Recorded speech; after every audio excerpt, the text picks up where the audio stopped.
All right, this is gonna be a quick video on showing exactly how to catch lobster with a tickle stick and a net. And I just wanted to give you just a quick introduction to the tickle stick that really will make your life a lot easier. And it's the kind that has this curve at the end, it's straight, and then the last about 2 or 3 inches has an offshoot at maybe a 40-degree angle or so. And what this does, the reason for it is it allows you to get, these lobster are back in under a rock, it allows you to get up underneath them, and I usually get it right at the curve of their tail. So get underneath there gently and then slowly move them out. As long as you don't just really rip at them or tear at them, they're not gonna do too much. They'll just sit there and let you pull them out. So do it real gently, move them out, and then as soon as they're out of the ledge, then put the net over them and just kind of bump them up into the net. So just wanted to explain exactly what I'm doing so you can see it. But what I'll do now is we'll go to the actual video and you'll see exactly how it's done. All right, so just a quick backstory on what we're looking at. We're going to look at some underwater footage. I'm wearing a head cam. This is actually from a couple years ago. This is when I actually had my some smaller fins. But this is about 10 feet of water. I had a head cam on. You can see this is the top of the rock structure. There's one lobster underneath here, and there's a red grouper we'll see here pretty soon. And then around the edge, there's a deeper ledge that most of the lobster were on. So I'll go ahead and click play so you can see what's going on. So just diving down right now, about to see that red grouper. It's sitting right there. It's about to scurry off, but I'm about to catch this lobster. The tickle stick is coming in on the right.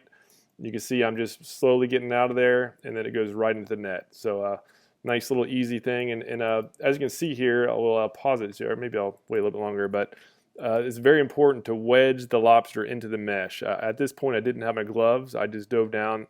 I was the first in the water just to see if there's lobster on that hole. Didn't have the gloves on, so instead of grabbing them, which you'll see in the next clips, I couldn't do that here because the lobster would tear the hands up. So I ended up just wedging with the tickle stick. I just wedged that lobster in there. So no matter how much it wiggles, it cannot get out.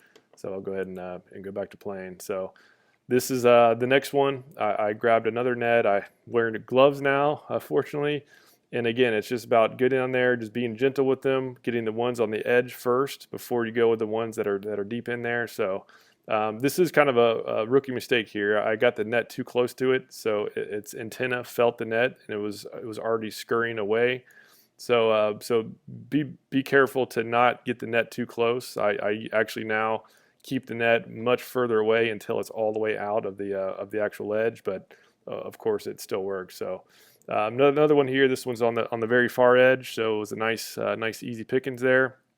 Again, I was a little bit close on the net, but still got it out of there, and was a bit lucky on that one because it kind of panicked back into the net. Here's one. This is one that actually had spooked out, and so instead of using the tickle stick, when they're out in the open, you don't even need a tickle stick. So just important to get the net back behind them, and that way, as soon as they do feel your presence, they'll scurry back into the net. So here's another one. This is me going into the middle, and there's one on the far left that was the biggest that I saw. So I went in there slowly, gently, and I just moved them on out and got them right in the net. You can see always grab a hold of the lobster before I start going up.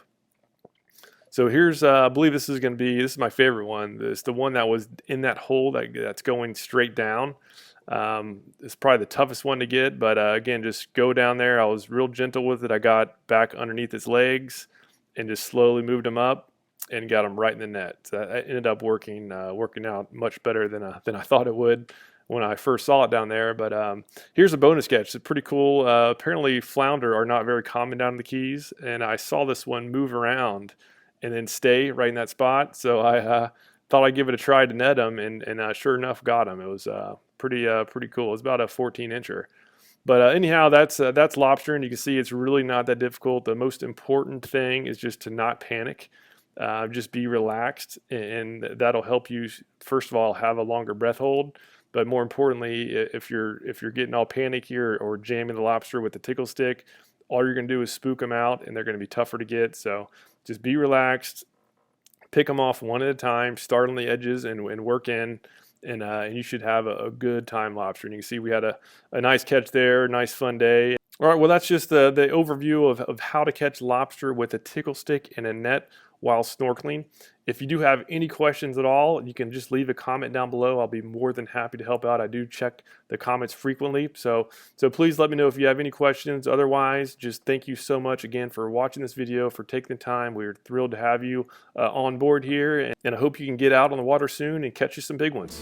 There's something about the water that'll give you peace, all by yourself or with your family. Live salt strong and wear the line today.